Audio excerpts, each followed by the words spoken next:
Montana Territory, 1886. The last week of February, when winter forgets to loosen its grip, and the wind off the Bridger Range carries something meaner than snow. It carries judgment, folks used to say, on men who'd let their luck run thin.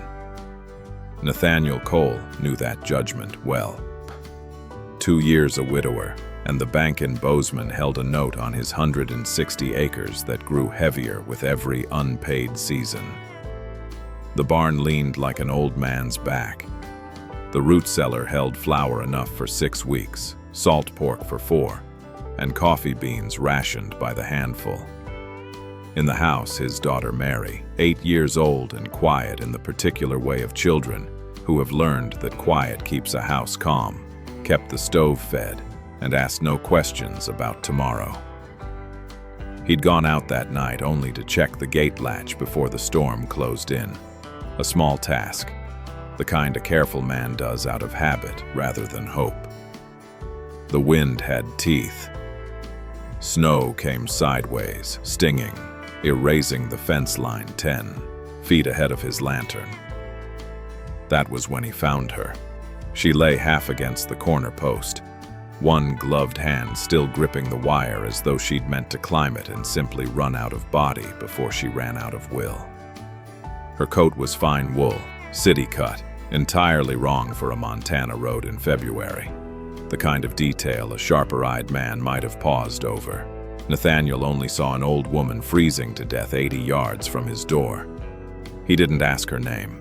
He didn't ask where she'd come from, or why a woman of her years was alone on a stretch of road that led to nothing but more empty road. He carried her. She weighed almost nothing, which frightened him more than her silence did. Through drifts already knee-deep, into the one room in the house that still held heat. Mary woke to the sight of her father laying a stranger by the stove, rubbing color back into blue-white hands. "Get the quilt off my bed," Nathaniel said, and his daughter went without a word. There was cornmeal mush left from supper, meant to stretch into tomorrow's breakfast. He fed it to the old woman by the spoonful, watching her throat work to swallow, watching her eyes, sharp, unclouded, taking in the bare shelves and the patched coat on the hook, before she finally closed them and slept. He sat up with her past midnight, feeding the stove the last of the split wood, doing the quiet arithmetic of a man who has nothing to spare and has just spent it anyway. It was not a decision he weighed. Some men measure kindness against cost. Nathaniel Cole had simply never learned how. Outside, the storm went on tearing at the world. Inside, for reasons none of the three of them yet understood, something had already begun to mend. Morning came pale and merciless, the kind of light that makes a blizzard's aftermath look almost gentle, though the drifts piled hip-high against the barn told the truer story. Nathaniel had not slept. He sat by the stove watching the old woman breathe, counting each rise of her chest the way he'd once counted Sarah's, in the weeks before he stopped being able to count anything at all. She woke near 10 o'clock, and the first thing she did was apologize for the trouble. "You're no trouble, ma'am," he said. "You're near froze through. Rest is what you owe nobody an apology for." "Abigail," she said when he asked what to call her. Nothing more. No surname, no mention of kin, no explanation of how a woman her age came to be walking a farm road in a blizzard, dressed for a parlor rather than a prairie. Nathaniel noted the gap where an explanation should have been. He did not press it. A man who has buried secrets of his own learns to recognize the shape of another's, and to leave it be. He fed her broth that first full day, then a little cornbread, watching her strength return in small increments, like a fire catching from embers. She slept most of that day and the next, and Nathaniel used the quiet hours to do what needed doing, chopping what wood the storm hadn't buried, breaking ice on the trough, checking the 2 horses and the milk cow that stood huddled together in the leaning barn for whatever warmth they could share. The work was the same work it had always been. Only now there was a reason to hurry back to the house when it was done. Mary took to the stranger instantly, in the unguarded way children take to people who have nothing left to prove. By the second day, Abigail was teaching her a card game with a deck found folded in a coat pocket, her thin hands steadier now, color returned to her face. By the third, she was humming while Mary braided a scrap of yarn into her silver hair, and the sound of it, soft, unhurried, entirely unlike the brittle silence that had settled over the house since Sarah's passing, was one thing the walls hadn't held in 2 years. "You hum like my mama used to," Mary said. Abigail's hands went still on the girl's hair. "Did she now?" "She's gone to heaven," Mary said. Matter of fact, the way children state hard truths without knowing they are hard. "Papa doesn't talk about her much." "Some griefs," Abigail said quietly, "aren't unkindness. They're just too heavy to lift into words." Nathaniel, mending a harness strap by the door, said nothing. But he heard it, and something in him loosened a fraction it hadn't loosened in 2 years. The days took on a shape neither of them named aloud, but both seemed to understand. Abigail's strength returned faster than her years should have allowed, though she moved carefully, favoring her left side. And Nathaniel guessed at old injuries she didn't name, a fall perhaps, or years of something worse than falling. She insisted on earning her keep despite his protests, mending what needed mending, her stitches finer than any he'd seen on a farm sock or a torn shirt cuff. Once, catching him staring at the neat, even rows of thread, she'd said only, "A woman learns many things keeping a household, even one far grander than this." It was the closest she came to admitting anything, and Nathaniel let it pass without comment, the way he let most things pass now. Carefully, like a man walking a fence line he doesn't trust in the dark.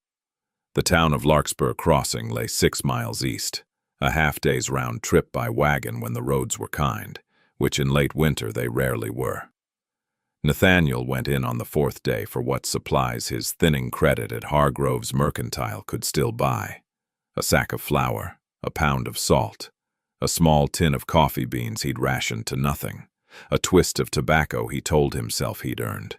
The Mercantile smelled of wood smoke and kerosene, and the particular must of dry goods stacked too long against a cold wall, and it was, as it had always been, the truest gossip mill for 40 miles in any direction. Larkspur Crossing was not a town built for secrets. Talk moved through it the way water moves through a cracked dam, finding every seam. And by the time Nathaniel reached the counter, half the store had already heard some version of the story. "Elderly woman, half froze out on the Cole Road," said Emmett Hargrove, weighing flour with the particular slowness of a man who enjoys being the center of a conversation. "Folks are asking who she is. Nobody's missing an old auntie hereabouts that I know of." "She'll tell it when she's ready," Nathaniel said, and left it there. But Hargrove wasn't finished. He nodded toward a folded telegram pinned near the till, a habit of his, posting notices that passed through the wire office next door, the kind of gossip that arrived from Bozeman or Helena dressed up as news, and was read by half the county before the intended party ever saw it. "Whitmore, Prescott, some big mining and freight family out east way, matter of fact," Hargrove said, squinting at it. "Telegram come through 2 days back. Elderly relation gone missing from a sanitarium down in Helena. Families offering reward for word of her. Don't suppose—" "I wouldn't know anything of sanitariums," Nathaniel said more sharply than he intended, and paid for his flour with coins counted twice. He was nearly to the door when another man's voice, low, idle, talking to a companion by the stove, reached him. "Prescott Mining, you said? That the outfit run the Silvertip claim up past Anaconda?" "That's the one. Big as they come now. Old man Prescott's dead. Widow runs half of it, or did, for she went addled, they say. Rest's held by some brother-in-law, tight-fisted sort, from what I hear." Nathaniel's hand stopped on the door latch. Silvertip. The name landed in his chest like a dropped stone, and for a moment the noise of the mercantile fell away entirely, replaced by another cold morning 3 winters gone.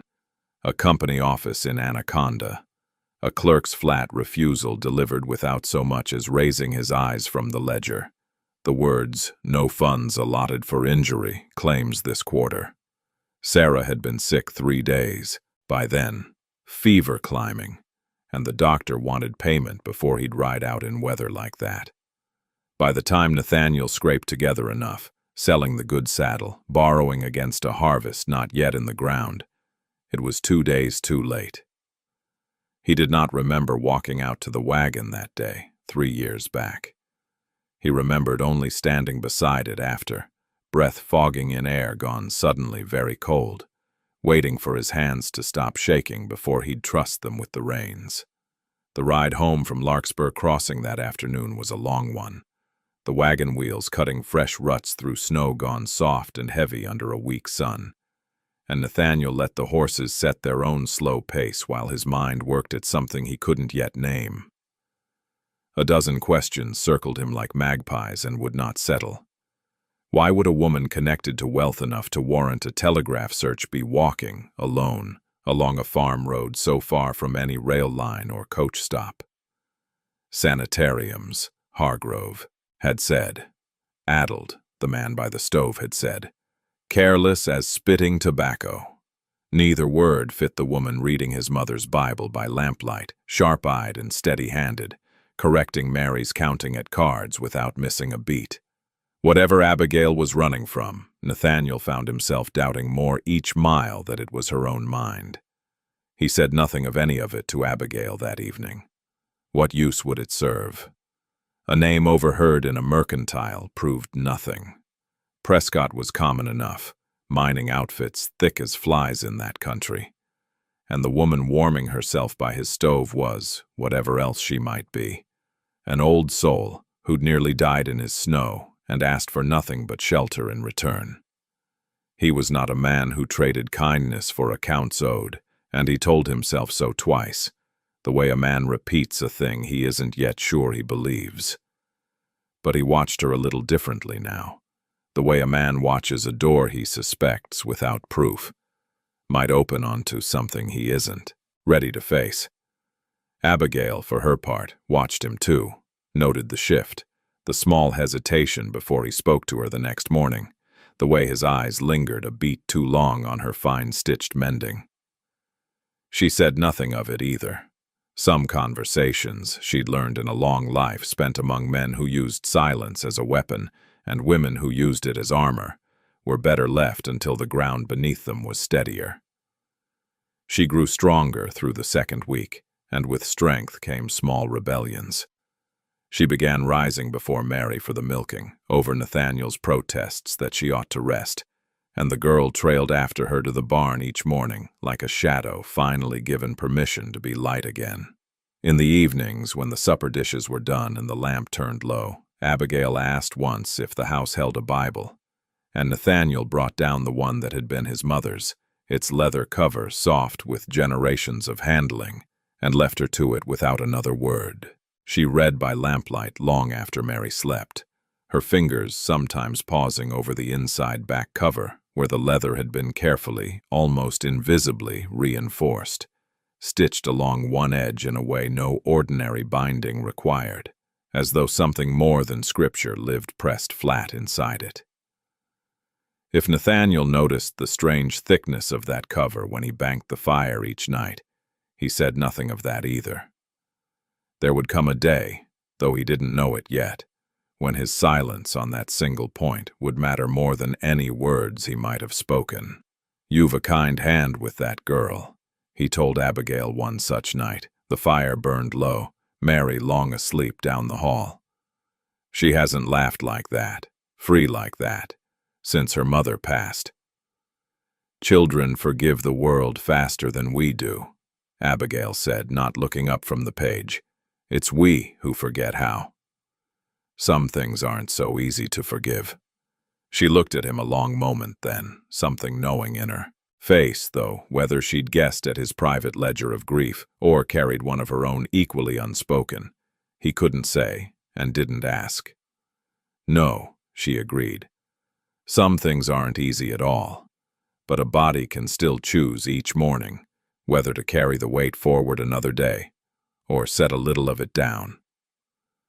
He thought about that long after she'd gone to bed. He thought about it while he checked the horses one last time, while he banked the stove for the night, while he stood at the window watching snow drift blue-white under a climbing moon, the fence line barely visible where he'd found her not 2 weeks past. 2 weeks ago, he had been a broken man counting flour by the cupful, waiting for a bank in Bozeman to finish what a mining company's ledger had started 3 years before. Now there was a woman's quiet laughter drifting through his kitchen most evenings, and his daughter humming songs she'd learned from a stranger, and something in his own chest that felt cautiously, dangerously, like the beginning of a thaw he hadn't given himself permission to want. He did not yet know her name in full. He did not know that a telegraph wire running from Helena to Bozeman to Larkspur Crossing already carried word of a wealthy family's search, growing more urgent by the day, or that within a week's time a woman far colder in manner than her mother would come riding up that same buried farm road asking after her, a woman whose family name would prove, when the truth of it finally surfaced, to be the very one that had broken him 3 winters past and never once looked back to count the cost. He knew only that the wind had finally dropped, that the fire held steady through till dawn, and that for the first time since Sarah died, the house did not feel like a place merely being survived. It felt, however briefly, like a place being lived in again. If a snowbound stranger and a broken farmer's quiet kindness have already pulled at your heart, wait until you see what the spring thaw uncovers. This story is only getting started. Old wounds, old names, and a truth neither of them saw coming are riding straight for that farmhouse door. Don't miss where this goes. Drop a comment below and tell us who you think Abigail really is. We love hearing your guesses. And if frontier stories like this one stir something in you, hit subscribe on Paintbrush Prairie so you never miss the next tale. More is coming. Stay with us. Eleanor Prescott arrived in Larkspur Crossing on a gray Thursday, 11 days after the storm, in a hired coach that looked entirely out of place beside the Mercantile's hitching post. She wore mourning black shot through with a thin line of violet at the collar, gloves too fine for the mud she stepped into, and an expression that told the whole street she expected to be disappointed by everything she found there. She was not disappointed. She was furious. A wire from Hargrove's own hand, sent the moment he'd connected the stranger on the Cole farm to the family offering reward money, had reached her in Helena 3 days prior, and she had not stopped moving since. By the time her coach turned up the buried track toward Nathaniel's gate, she had rehearsed a dozen versions of what she would say to whoever had been hiding her mother, and none of them were kind. She found Abigail on the porch, wrapped in a quilt, laughing at something Mary had said. "Mother!" The word came out equal parts relief and accusation. "Eleanor." Abigail did not rise quickly. "You've come a long way to scold me. I've come a long way because Franklin had you declared unfit to manage your own affairs 3 weeks ago, and you vanished from that sanitarium the very night the paper was filed." Eleanor's eyes swept the sagging porch, the patched fence, the barefoot child clutching her mother's sleeve. "And I find you here.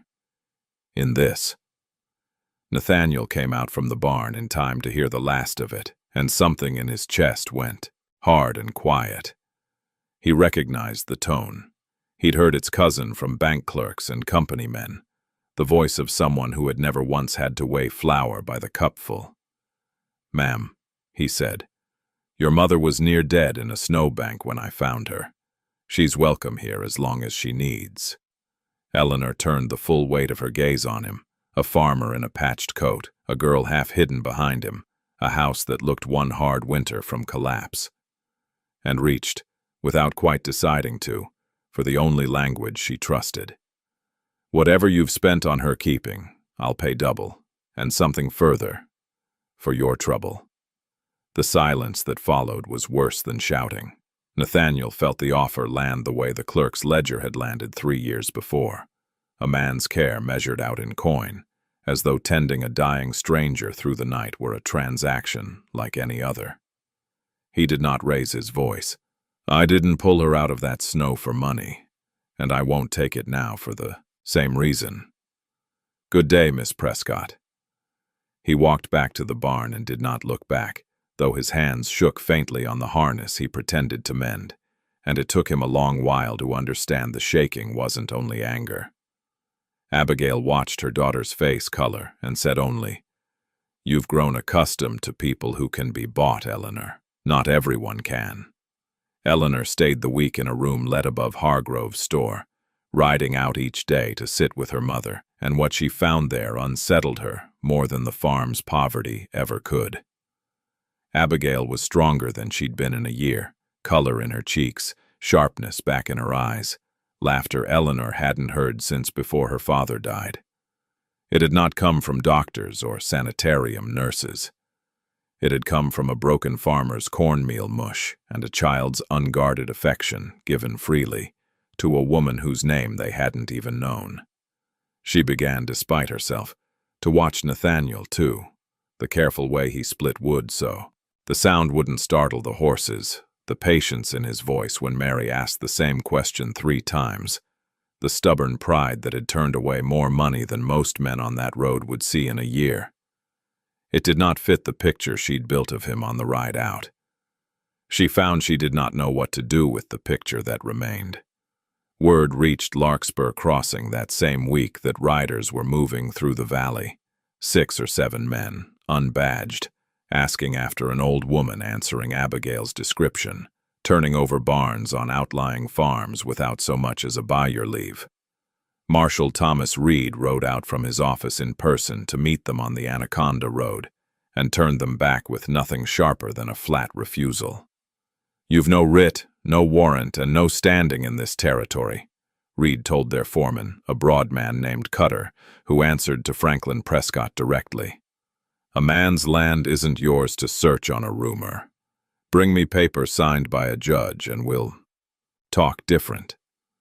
Cutter's men withdrew, but not far, and word of it reached Eleanor within the hour, that her brother-in-law had sent armed riders ahead of any lawful order, searching farms as though her mother were livestock strayed from a pen. It sat uneasily beside everything else she was learning that week, though she could not yet say why, or admit how much of her unease had nothing to do with Franklin at all, and everything to do with a farmer who wanted none of her money and had somehow, without asking, begun to matter. "You didn't have to send them away kindly," she told Nathaniel one evening, finding him alone at the fence line. "Reed could have arrested the lot for trespass." "Wasn't kindness. Man does his job right. He doesn't need to be cruel to be firm." He didn't look at her. "You could learn that." She almost laughed, the first unguarded sound she'd made since arriving. "You're not at all what I expected, Mr. Cole." "Neither are you, Miss Prescott," he admitted, and for the first time, neither of them looked away. The riders came at dusk, 8 days into Eleanor's stay, when the last light was going copper over the western ridge and Nathaniel was closing up the barn for the night. He heard them before he saw them, hoofbeats moving too fast for a friendly call, a dozen or more, cresting the rise where the road bent toward his gate. Cutter led them in, and this time he carried paper. "Court order," Cutter called out, reining up hard enough to spray snow mud across the porch steps. "Signed in Helena, declaring Abigail Whitmore Prescott incompetent to manage her affairs, and remanding her to the custody of her trustee, Franklin Prescott, effective immediate." He didn't dismount. "We'll take her now, and save everyone the unpleasantness." Eleanor came out onto the porch white-faced. "That order's not final. Franklin filed it. He can't also be the judge who signs it." "Judge signed it fine," Cutter said. "Territory's a small place. Man knows." How to grease the right hinges. Nathaniel stepped off the barn threshold and crossed the yard slow and even, the way a man walks toward something he's already decided about. He put himself between the porch steps and Cutter's horse. "She's not going anywhere tonight on a piece of paper greased through in Helena," he said. "Not off my land. This ain't your fight, farmer.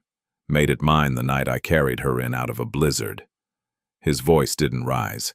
It didn't need to. "You want to take an old woman off this porch, you'll do it walking through me first." For a long moment, nobody moved. Mary had come to the doorway behind Eleanor, and it was the sight of the child, small, frightened, gripping the doorframe.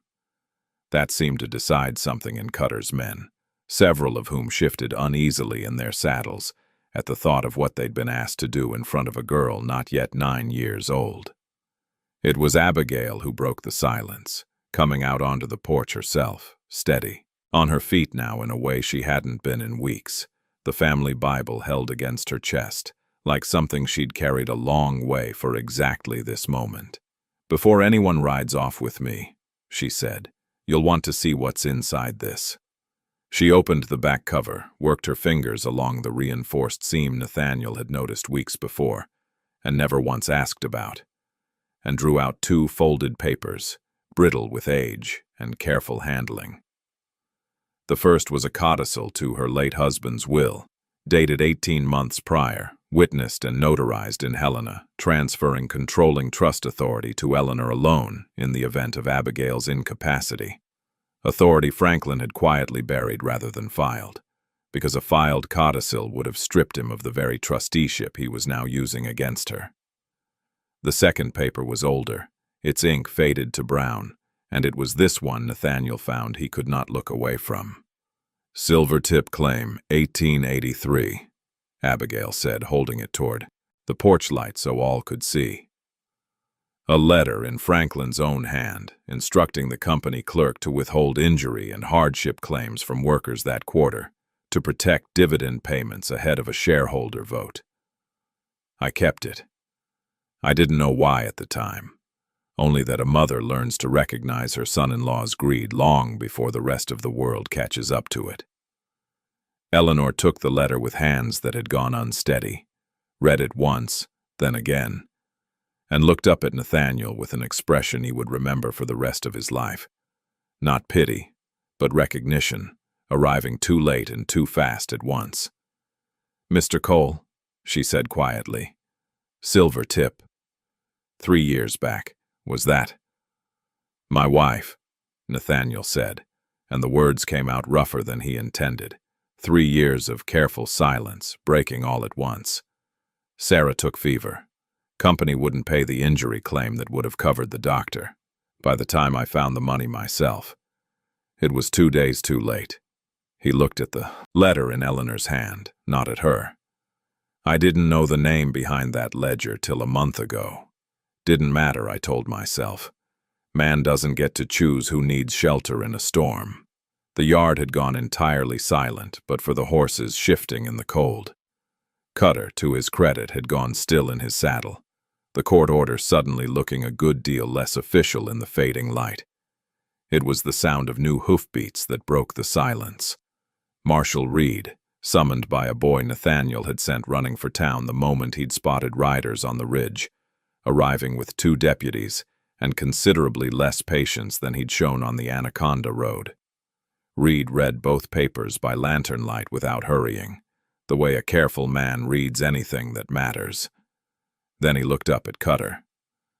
"This codicil's properly witnessed and predates your court order by better than a year. Franklin Prescott had no standing to file for trusteeship he'd already signed away, which makes today's order worthless paper and makes you and your men trespassing on private land under color of an invalid writ." He folded both documents with the particular care of a man handling evidence. "And this second letter's going with me to the territorial prosecutor in Helena.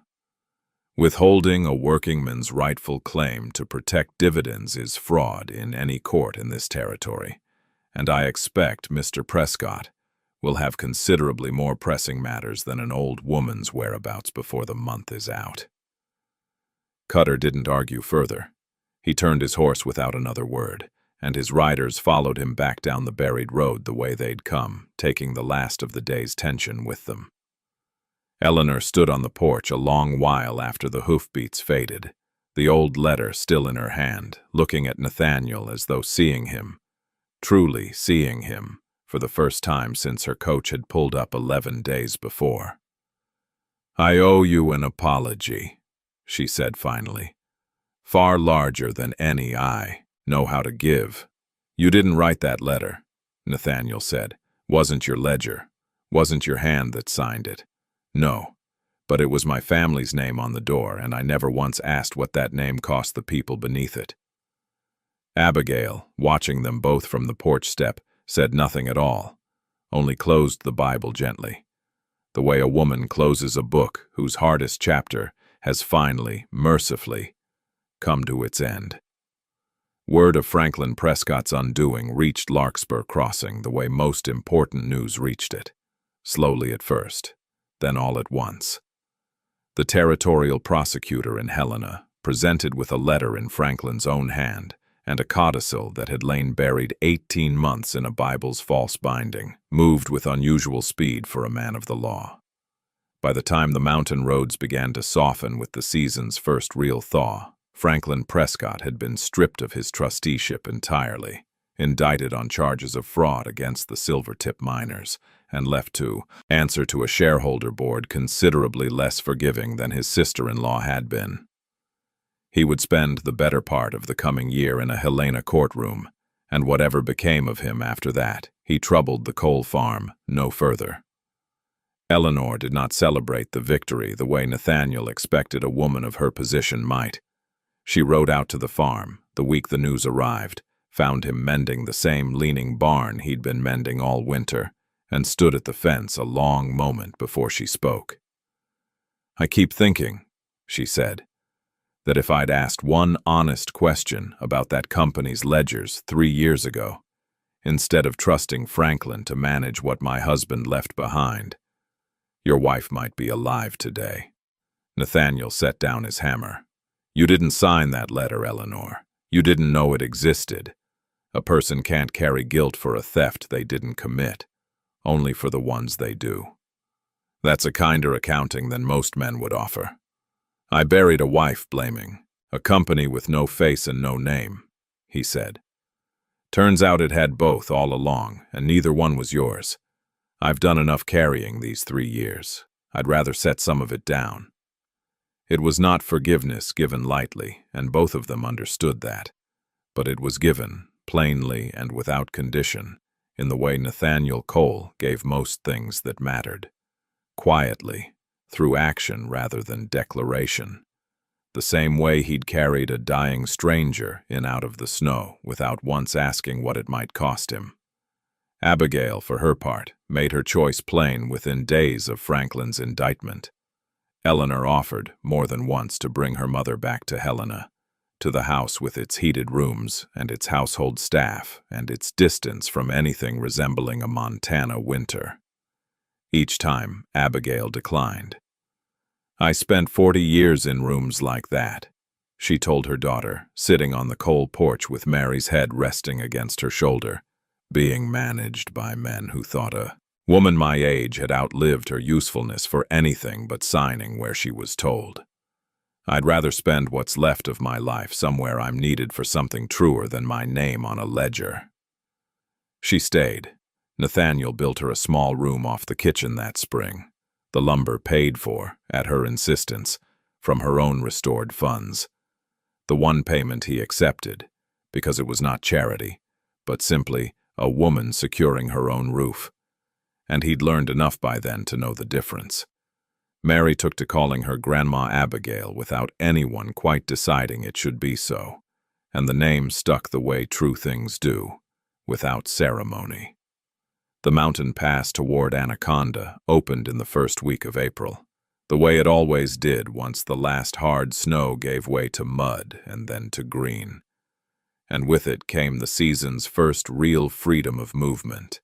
Wagons on the roads again, letters arriving faster than they had in months, the whole valley exhaling after a winter that had asked more of it than most. It was around that same reopening that Eleanor made known what she'd been turning over since the night the riders came. She had spent the better part of a decade running her late husband's share of a mining and freight empire from behind a desk in Helena, and she found, once the immediate crisis of Franklin's fraud had passed, that she no longer wished to run it from quite so far away. She named new managers for the daily business of Silvertip and the freight lines, retained her seat on the board but little more. And in May she leased a small house in Larkspur Crossing, not grand, not a statement, simply near enough to ride out to the coal farm most mornings, without needing an excuse to do so. "You're not the woman who arrived in that coach," Nathaniel told her once, watching her help Mary set a fence post straight. Her city gloves, long since traded for a pair of work-worn leather ones, Hargrove had sold her without comment. "No," Eleanor agreed. "That woman thought money could answer for anything owed. I've learned better since. What grew between them after that grew the way most lasting things on that stretch of prairie grew. Slowly, through small unspoken acts rather than grand declarations. He mended the hinge on her rented gate without being asked. She sat up 2 nights running when Mary took a fever, cooling the child's brow with a wet cloth until the worst of it passed, and said nothing of it after, the way a person says nothing of the things that matter most. By the time the first true summer heat settled over the valley, neither of them could quite recall which of them had first stopped waiting for the other to speak first. And by autumn, when Nathaniel finally did ask her plainly to share his name as well as his supper table, it surprised no one in Larkspur Crossing at all. Abigail lived to see that wedding, standing near the front of a small clapboard church with Mary's hand in hers, humming under her breath the whole while. An old habit, neither of them had ever broken. Looking back on it later, and there would be a later, years of it, seasons stacking on seasons the way they do on a working farm, a body might trace the whole of it to a single choice made in the dark of a February blizzard. A broken man, with barely flour enough for his own child, carrying a stranger in from the cold rather than counting first what it might cost him. Everything after followed from that one unweighed kindness, a fortune uncovered, a fraud undone, 2 wounded families mended by the same quiet hand. It is worth remembering, telling it now, that the biggest turns in a life rarely announce themselves as such. They come dressed as small decisions made in the dark by people who have stopped asking what's in it for them. That, in the end, was the whole of the lesson this valley had to offer. That shelter, given without condition, has a way of returning tenfold, though never on the timeline a body expects. And that the truest wealth family can pass down isn't land or silver claims at all, but the plain, stubborn habit of doing right by a stranger when no one's keeping score. And with that, friend, we'll bank the fire and let this one rest, until the next trail brings us another story worth the telling.